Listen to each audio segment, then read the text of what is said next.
মণিপুরের ঘটনায় আরএসএস এর হাত, এটা বিভিন্ন সোশ্যাল মিডিয়াতে বিভিন্ন খবরে জানার পরেই চুপসে গেছে বিজেপি আর ভারতবর্ষে যে কোনো প্রান্তে যে কোনো অশান্তির পেছনে কিন্তু সামাজিক অশান্তির পেছনে কিন্তু আরএসএস বিজেপির হাত থাকে।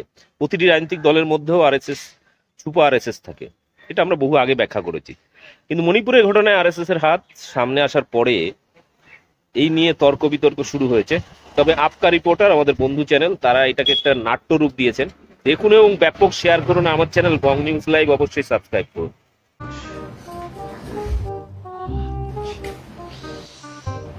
अरे भाई साहब, क्या हुआ? भाई साहब, ये मणिपुर वाली बहुत बड़ी गड़बड़ हो गई है। मुझे तो डर है कहीं मोदी जी को इस बार चुनाव में नुकसान ना हो जाए। कैसी बात करते हो भाई साहब, बताओ। ऐसी घटनाओं से कभी मोदी जी को नुकसान होता है? उल्टे फायदा चाहे बेशक हो जाए। नहीं भाई साहब, बेशक पूरा मणिपुर जल गया हो, उससे फर्क नहीं पड़ता, लेकिन ये महिलाओं वाला वीडियो आने के बाद तो लोग बहुत गुस्से में हैं। कौन लोग? वही लोग ना जो हमेशा से मोदी जी की खिलाफत करते रहते हैं। उनका तो काम ही है मोदी की बुराई करना। आप ऐसे लोगों की टेंशन मत लो। अरे भाई साहब, लोगों की छोड़ो, महिलाओं के बारे में सोचो ना। महिलाएं तो इस बात को लेकर मोदी जी से नाराज होंगी। अरे नहीं यार, बिल्कुल नहीं। एक बात बताओ, वो कठुआ वाला मामला याद है? अरे मोदी विरोधियों ने तो वो कठुआ में उस बच्ची के साथ जो मामला हुआ था उसको भी खूब उठाया था, लेकिन मोदी जी को वोट देने वाली महिलाओं पर कुछ असर हुआ था क्या? नहीं।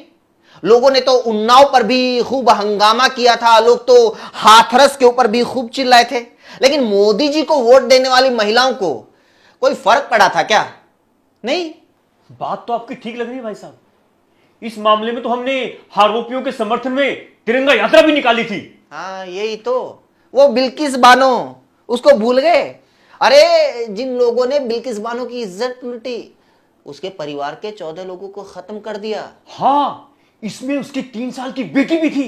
हाँ बताओ, मोदी सरकार ने उन तमाम हत्यारे और बलात्कारियों की सजा पूरी होने से पहले ही उनको जेल से रिहा कर दिया। बाहर आने के बाद उन लोगों को फूल मालाएं पहनाई गई, उनका स्वागत किया गया, उन लोगों को संस्कारी बताया गया। अरे मोदी विरोधियों ने तो उस मामले को लेकर जमीन आसमान एक कर दी थी। बताओ, फिर भी गुजरात में महिलाओं ने हमारी पार्टी को वोट दिया या नहीं दिया? पहले के मुकाबले ज्यादा ही दिया।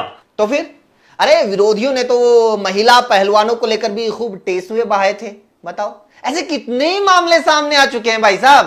क्या आपने कभी कोई ऐसी महिला देश में देखी जो कहती हो कि वैसे तो हम मोदी जी को वोट देती थी, लेकिन देश में महिलाओं के साथ ये जो कुछ हो रहा है उसको देखकर अब हम मोदी जी को वोट नहीं देंगी? नहीं। वही तो कह रहा हूं भाई साहब, किसी को कोई फर्क नहीं पड़ता। हमारी पार्टी की बड़ी बड़ी मंत्री और नेताओं को ही देख लो, ये बड़े बड़े चैनलों की जो एंकरानियां हैं उनको ही देख लो, ये भी तो महिला हैं, इनके घरों में भी तो बहन बेटियां हैं। बताओ, इनको कोई फर्क पड़ता है? ये कभी मोदी जी के खिलाफ बोलती हैं? अरे नहीं भाई साहब, सारी महिलाएं ऐसी नहीं होती। महिलाएं आजकल काफी मुखर हो गई हैं। अब सारे आदमी भी ऐसे नहीं रहे। तो सारे चाहिए किसको भाई साहब? हमारे जैसी सोच के कम से कम 50% लोग तो होंगे। अरे अगर 50% नहीं 40%, 40% नहीं 30% तो होंगे। बस हमें जिताने के लिए इतने ही लोग काफी हैं।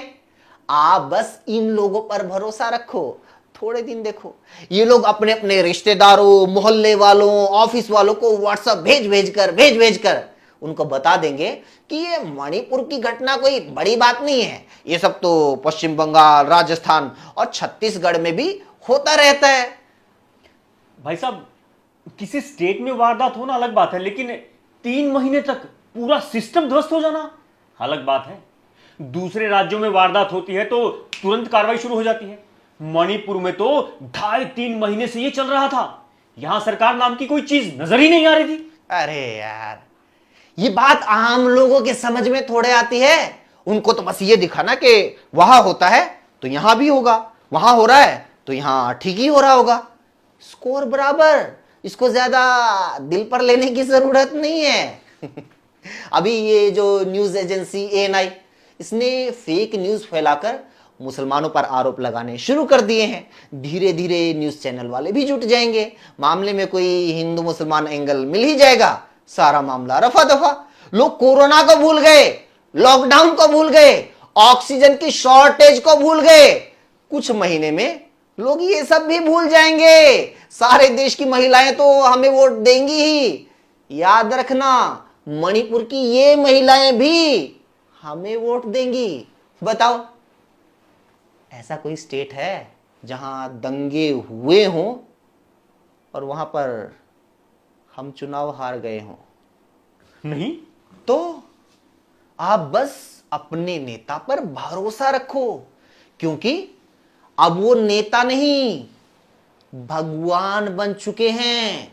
लोग उनकी भक्ति में इतने लीन हो चुके हैं कि लोगों के साथ वो कुछ भी लीला करते रहें, लोग अपने नेता का विरोध नहीं करेंगे। अरे बाकी लोगों की छोड़ो, आप अपनी बताओ।